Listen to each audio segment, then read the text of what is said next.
happy to be here. It's a very it's a very crucial time in Jewish history. So I'm so happy that we can learn from you because we all experience a lot of pain. And there is one thing that you wrote in your book, and I would really love if you can tell us more about it. You wrote, "Our painful experience aren't a liability, they are a gift." So when I read that, I felt like, can you please tell us more Wait, about, sorry. can you tell us please more about this concept of how we can take our painful experience and look at it as a gift from your own story? If you don't feel, you cannot heal, because until I really felt the pain I was going through, and me become the encourager and say it's temporary, I don't like it, it's important, and I'm going to stretch my comfort zone. Beautiful. And I think that's what's happening in a place like that there is no place um, to wait until something outside of you happen. You have to develop a congruency between what you're thinking and what you're feeling, so you can become congruent. So, can you tell us about your experience? You were 16 when you sent to Auschwitz. Yes. And what happened next? I mean, how can you, I'm trying to understand how can you take all the pain that you experienced in Auschwitz and make it life lessons for everybody to learn from it? Um, well, one of the defense mechanism is the denial, denial and delusion, and also minimization. They say, "Oh, it wasn't so bad. It was okay." Yeah, well, it was very bad. And when the woman who interviewed me was there since 1941, she was from Poland. Those were the first people who who went to Auschwitz, and so I think it's my responsibility to know and tell people, and to know that my parents didn't die in vain. And I think you are here and I am here to let people know what happens when good people do bad things, very bad things. So Yes. that's why when I get up early in the morning, 5:30, and wonder, well, what will I say? And then you say, oh, I don't know until I say it. And you tell them what you're going to say and then say it. And then you tell them what you said. And that's what my teacher told me at the University of Texas. Uh, Tell him what you're going to say, like an old preacher, he said, and say it, and then tell him what you said. And that's exactly what I did. And I got an A plus, and I graduated with honors, cum laude, not summa cum laude, but cum laude.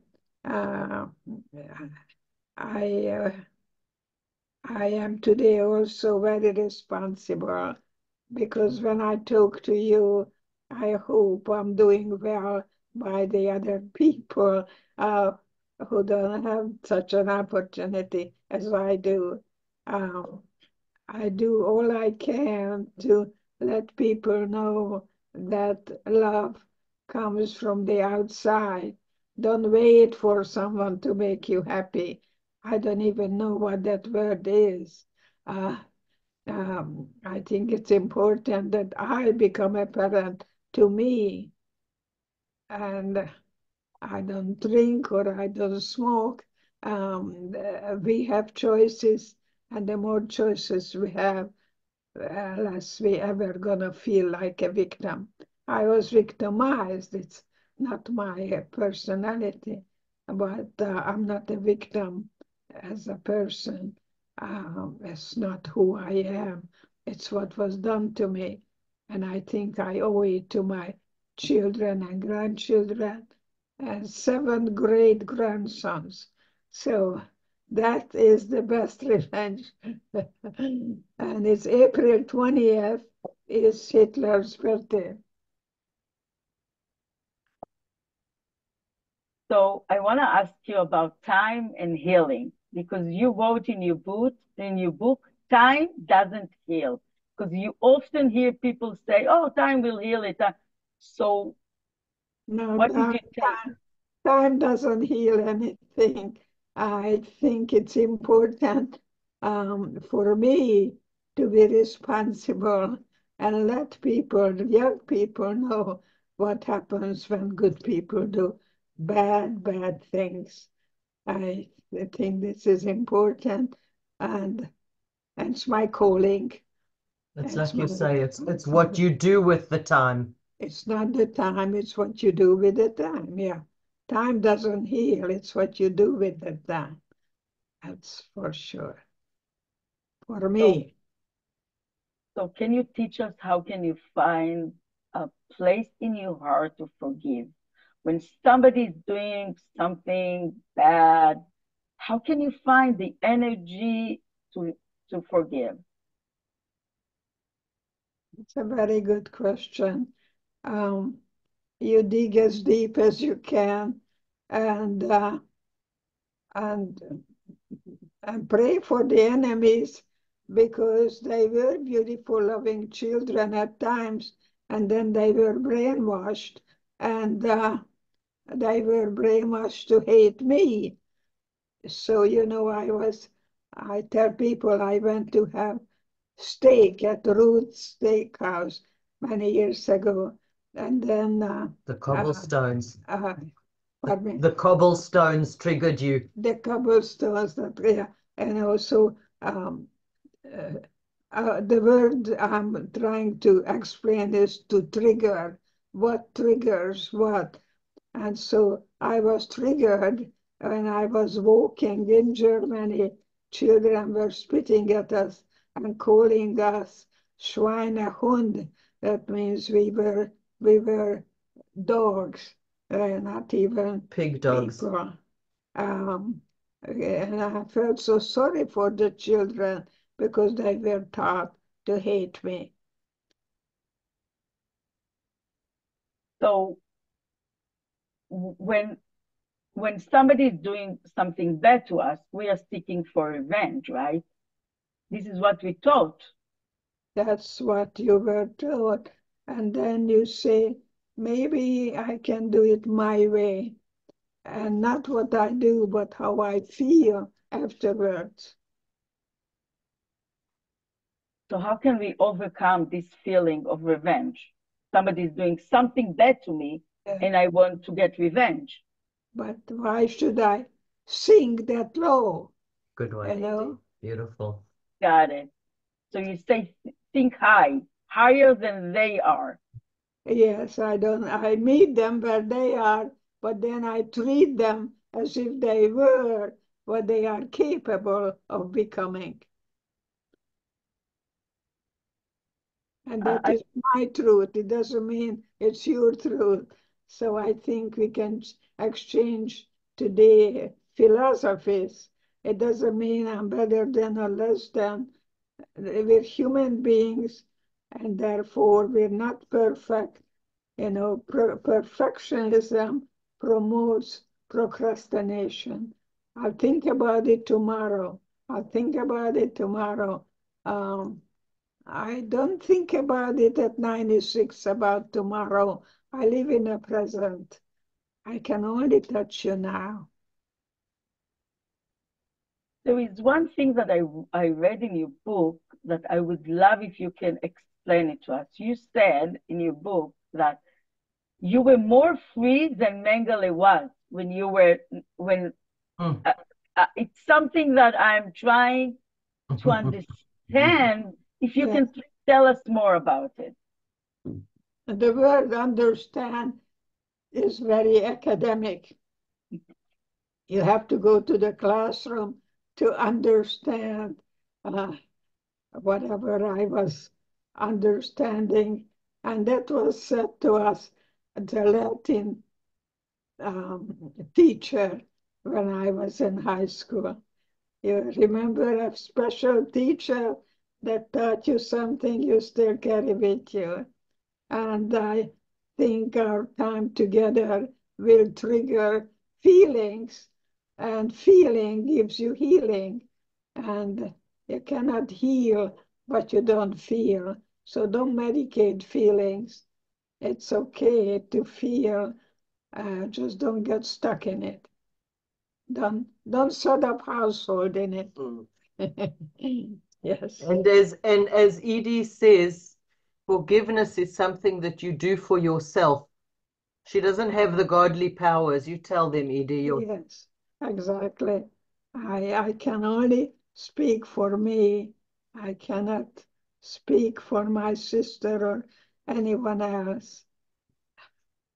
Magda, I remember when the person who interviewed me was also a prisoner from Poland from 41, and I came in May 44. The couple. So, and my mother told me, as we were separated, that I'm gonna see her later. But then the woman told me, your mother is burning in the, I'm sorry to not cry right now.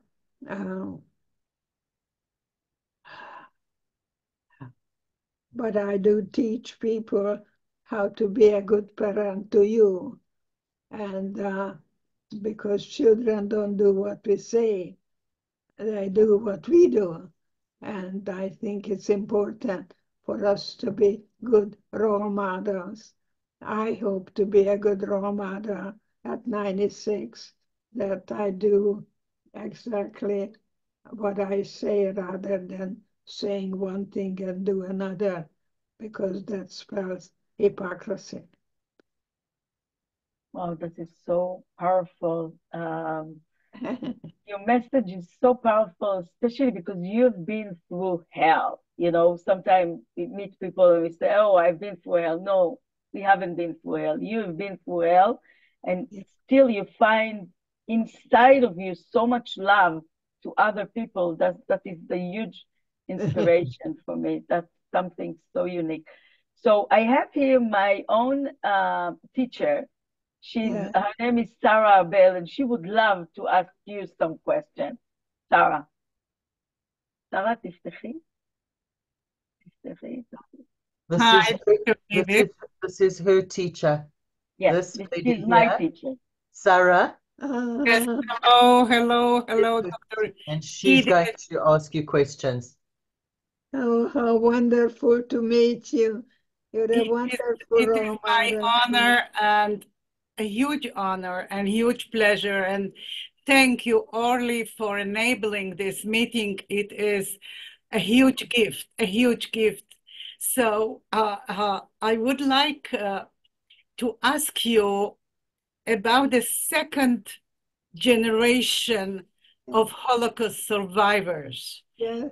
Your children are second generation. I am second generation as well. And I was wondering, you, by the time the Second World War broke out, you were about 14 years young, right? Right. Yes. And you experienced 14 years of a wonderful childhood with family and plays and wonderful smiling parents and happy family and all that. When I was born to my Holocaust survivor parents, there was no grandmother, no grandfather, there was no family at all. They were only the two of them survived.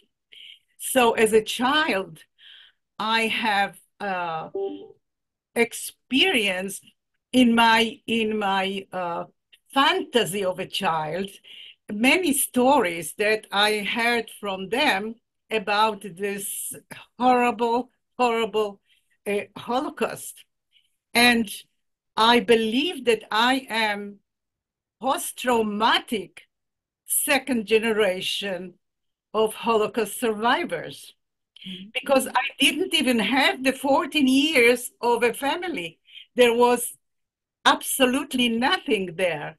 How do you relate to the second generation, Dr. Edith? I meet them where they are, and I treat them as if they were what they're capable of becoming. So you recognize that, yeah, go ahead. I don't treat a bomb as a bomb. I meet them and I treat them what they are capable of becoming. And when they bring to you the horrors that they have heard from their parents, because not all children had this wonderful mother, Dr. Edith Eger, that brought back the happiness and not the suffering. Many families had, continued to suffer and experience those horrors. I just say one thing, and one thing I say is, tell me more. Tell me more. And what they tell me, I could really write a book on it. Just what I hear, people are not forgetting. Forgetting is not about forgiving. Forgiving is a gift that you give to you. So you let go of the part in you that is judging other people. I didn't judge the 14-year-old who got up and told me that he's gonna kill all the Jews.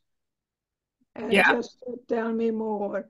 I didn't say, you dummy, who do you think you're talking to? But I didn't say that. It wasn't my job, to let this young man hear what I had to say. But I did say that what can he do that will benefit not just him, but the world at large. Yeah. Okay. Wonderful. Thank you for the answer. One more question, Orly. Can I say something? Ask. Just the name of your book is The Choice. Embrace the possible. When you say embrace the possible, do you mean during the experience trauma, or is it after?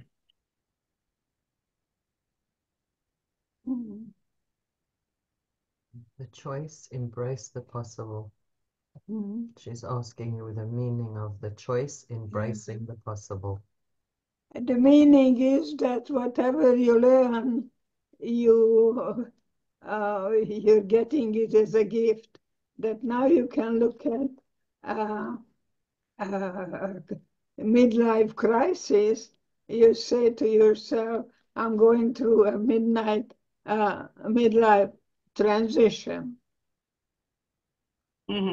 That's what happens. You look at the same thing from a different perspective. You become an ophthalmologist. Yeah. Okay, thank you so very much. Thank you very so much, Dr. Edith Eger. And just last message that you have for Israelis that all around the world and experience very unique time. Thank you for the interview, and I wish you well, and Passover, Easter, hopefully we can be brothers and sisters. And that's what I'm hoping for, that we can empower each other with our differences. Thank you so much. So I'm just going to let you know that today is my birthday. And everybody asked me, what do you want for your birthday? So thanks God, I have everything. So you are my wishes. I mean, this is what my wish was to interview you. So just so you know, this is like the best gift that I got from you. So Yes. I'm saying thank you. Thank you so much. Thank you much, and Shabbat Shalom. Chag Sameach. Shabbat Shalom. Thank you so very much. Thank you. ביי. ביי. ביי ביי. תודה רבה לאורטל המדהימה שארגנה לנו את המפגש המדהים הזה. תודה לכולכם שבאתם לחגוג איתי יום הולדת. תודה, תודה, תודה. אורטלוש, את מהממת, את מדהימה. מזל טוב. את פשוט, באמת, לא, את יודעת, אנשים, מה עוד אפשר לבקש ליום הולדת? אז הגשמתם לי את החלום שלי. עכשיו אני ארצה לראות רק את כולכם בגלרי. אני אעשה תמונת מסך עם כולכם. איזה כיף. היי, תודה לכולם, תודה שבאתם, תודה לשרה ארבל מורתי הגדולה, על השאלות החכמות ועל הדרך שאת מצווה לי, ועל זה שאת איתי יד ביד. תראו את הפרחים היפים שקיבלתי משרה, אני מתרגשת. ובאמת, אני מרגישה מבורכת על כל מה שיש לי בעולם. עכשיו כשאנחנו סוגרות את הזום, אני הולכת לאכול עם בעלי והילדים ארוחת צהריים. אז לפני שאת הולכת, אני רוצה להגיד לך תודה ענקית על ההזדמנות המרגשת של פעם בחיים לפגוש את האישה הזאת, שהיא כבר מאוד מאוד מבוגרת, והצליחה בכל זאת לענות באופן מאוד ענייני לשאלות, ותודה אורלי, ומזל טוב מתוקה. תודה לכם, בזכותכם אני תמיד אומרת, אתם הגשמתם לי את החלום, אורקה זה כל אחת מכן, זה החלום שלי, וזה בזכות כל אחת מענית, כמה זמן לא ראיתי אותך. ותראו את הצעיף היפה של סטימה וייס, מי שרוצה צעיפים מהממים ממשי, שימה זאת הכתובת. תודה לכולן, שנה טוב, חג שמח, חג פסח כשר ושמח, ושבת שלום. נשיקות לכולם. ביי. תודה לכל מי שהייתה כאן. ביי.